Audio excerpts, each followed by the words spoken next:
What's going on, guys? It's your boy Adjen back again for another Outerplane video, and for today it's time to share with you my new arena Cleave team. Yes, Cleave is still alive. Some of you might be wondering if whether Cleave is dead or not, just because a lot of characters has been buffed with the arena buff that makes them really bulky. But in my honest opinion, Cleave is still alive, still kicking. The way to tackle against those bulky enemies is just to hit them harder. Yes, and this is the concept of my newest Cleave team here in Arena Opens. I have here Cindy, Rin, Air, and Dela. So the main function of this team is just to kill 2 or 3 enemies on turn 1, on their turn. So the concept is that Cindy will do the attack and accuracy buff, followed by a Cleave with Rin's S3. Then the rest will be cleaned up by Air. Air is really darn powerful in Arena Opens. She can one-hit a lot of characters, especially Leo, Tio. You might seem these characters are tanky, right? But if you have a really good Air build with high attack and some decent critical hit rate and critical hit damage, Air can one-shot these characters. I've already tested it out. I have a showcase after this explanation. You will see how powerful Air is. Even though my Air is not the best fully geared, as you can see, I can only achieve 3.7k attack, almost 3.7k attack. I needed the 77% critical hit rate because I don't use Valentine, so gearing is kinda scuffed. It's really hard to obtain a really high amount of critical chance and also a really high amount of critical damage.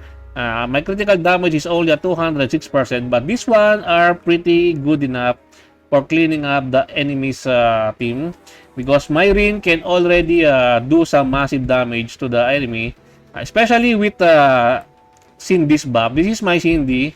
I'm lacking some speed to be in the 300 speed range, but it is what it is. She's still really fast. She is my main opener, followed by my Rin, which has 257 speed, and my attack is almost 4k, and then 44% critical chance and 240 critical hit damage. The crit chance is will get increased by 50% by using her S3, so it goes to 94% critical hit chance. So Rin will most likely be critting some damage. Can still be improved, but unfortunately I have not gotten some really nice gears in while farming the gear dungeon. But this one is already pretty darn good enough. I'm pretty satisfied with my Rin right now. And then my Air, almost 3.7k, 239 speed, just slightly lower than Rin.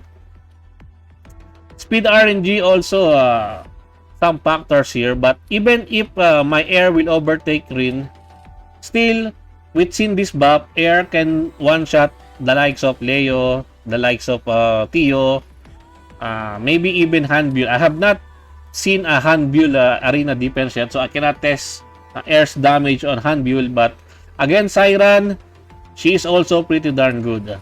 Because there's also a lot of Siren arena defense team composition with alongside Tio and Handbull and some other tanky characters like Veronica and Distella. And here's my Distella built with counter set. It's not the best. It's really lacking with attack. As you can see, only 2.7k attack. But the ratio for critical chance and critical damage is pretty decent. And also the health is also pretty decent, 10k HP. But the counter proc as Arena Opens is not proccing. Yes, you need to put this one on Arena Defense for you to be able to proc the counter attacks, because that is how it is. Yeah, this one is really powerful. The only Arena Defense that I try to avoid when fighting in arena is this type of arena defense. Let me show you one of the most cancerous arena defense in arena is this one, the one with Alice. I don't know how to outspeed Alice, Because I've been fighting these people from PSG. Most of them have Alice as defense, arena defense. And this one is really cancer. Yeah, I tried a lot of different types of composition to try to beat this one, but I always lost. Mainly because of Alice. Alice is really annoying to fight in arena defense. Even though if you have Tio, you can cleanse the reduced effectiveness. She will follow it up with the unbuffable buff. That is one thing that can ruin your Cleave team. Because my Cleave team is betting on the buff from Cindy, because a lot of characters also are high in evasion. This team, they are pretty much high in evasion. High evasion Distella, high evasion Tio, high evasion Veronica. And if you don't have any accuracy built with your accuracy gear in your characters, you will not be able to deal massive damage to these characters. That is why Cindy is really important in my team building. I already bench Valentine because I value more the attack buff and also the accuracy buff more than the critical rate and critical damage buff, because those critical rate and critical damage buff are useless if you're not going to be hitting the enemy. If you're always going to be missing your attacks. That is why Cindy is way more valuable for me rather than using Valentine in my arena offense. And here, this Stella is really hard to remove in the team because she's pretty meta. And not only that one, she's pretty darn strong. Especially when fighting this type of team composition with Veronica, it is guaranteed to get a revenge proc from your Distella, because the S3 of Veronica can trigger Distella's revenge passive proc. That's why it's really good. So yeah, this is my newest Cleave team. I hope you enjoy this showcase. And without further ado, let's get right into the battle showcase.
And I think that's it for me for today, guys. I hope you enjoyed this video.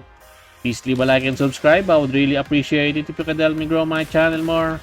And thank you to everyone who are supporting my channel. I appreciate every one of you. Until next time, peace.